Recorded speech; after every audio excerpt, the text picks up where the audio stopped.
My name is Joseph Shaheen, and this is the explanation for my homework assignment, lane detection.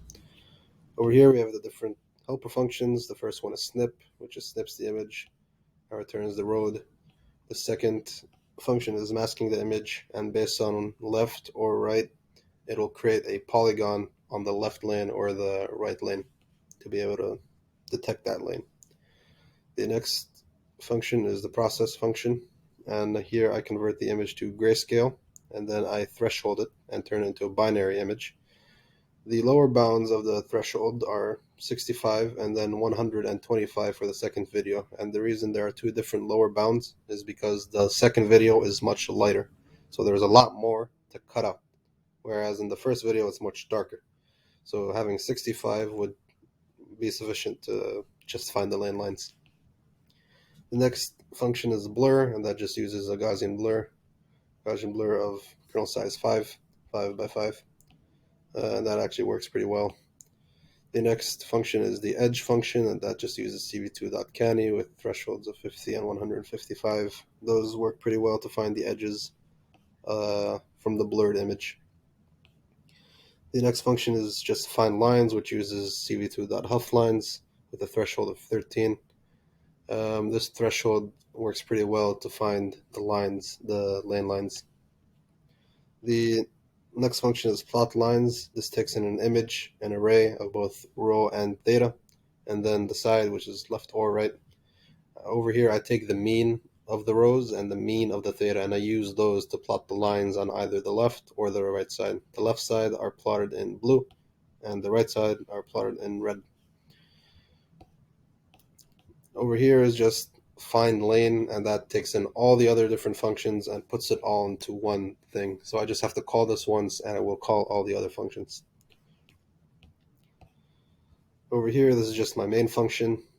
Okay, so the way I plot everything on the original frame is when we take the snip of the road, we get rid of the top and the bottom, the hood and the sky. But I actually save those as their own objects, and that after I plot all the lanes on that snipped part, I then concatenate the sky and the hood back onto the snipped image so that it becomes one full image once again. So over here I have the first video, and let me run that. Okay, so this is the original frame from top left, and then all the way to top right you can see the different steps I go through. So I mask the right side, uh, and then I grayscale it and threshold it, and then I blur it, and then I find the edges, and then I plot the lines on it. And then you can see that I do this also for the left side. You don't see it because I pass the same image through find lane twice. So I pass the frame to find lanes.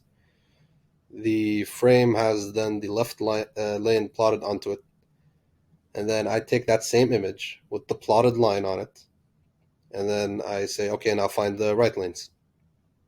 And since it masks only the right side, you don't see the left side with the lane on it. Like the lane is already over here. You don't see it because it's masked. And so yeah, that's why you only see the right sides over here. Over here you can see the left lane kind of flickering, and that's due to the Huff lines not being able to find any lines after the edging. Right over here, you don't see it because this again is the right lane. Um, but yeah, I guess if we play around more with the thresholding, we could get a more stable pick. It used to flicker a lot more, but this is the best I could get it to do.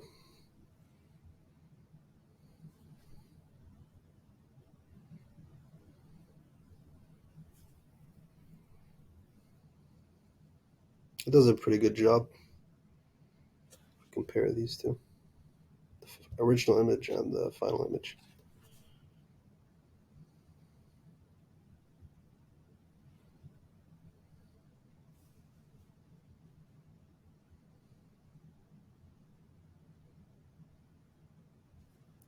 you can notice that the lines stop right at the same spot, and that's again because I had the different images concatenated on top of each other.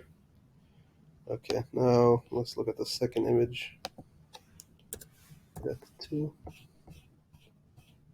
And I changed this lower bound to 125. Save that. Run the code a second time. So over here, this is the second video. Again, same deal. You can see the right lane being masked. You can kind of see blue over here in the mask, and that's the left lane like I was explaining earlier. Just in this top corner, but it shouldn't really matter. You don't really see it in the next few frames. So yeah, original, then here's the masked, then here's the process, which is just grayscale, blurring, edging, and then plotting the lanes. The second video, which is playing now, is much harder to plot the lane lines. Like over here, you can just see the left lane getting a little crazy, and then also the right lane also going a little crazy, and that's just because we went over the bridge, and the bridge was a different color of the road. Also, the shadows kind of mess with the algorithm. So I think to make this piece of code work for any kind of lighting, any kind of shades, we'd need a thresholding function that would be able to change its bounds as the video plays. It's not just two different set bounds. Like be able to, like as you can see over here, I did cut down the polygon a bit, but yeah, see it's still like flickering.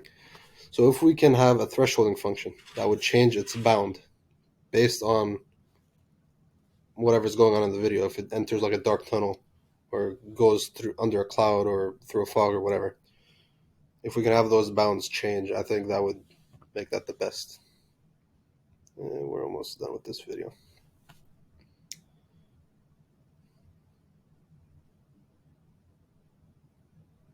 But yeah, it doesn't work perfect, but it's good enough.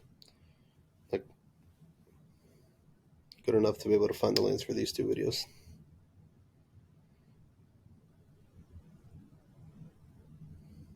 So yeah, that's my explanation of the code. And thank you for watching.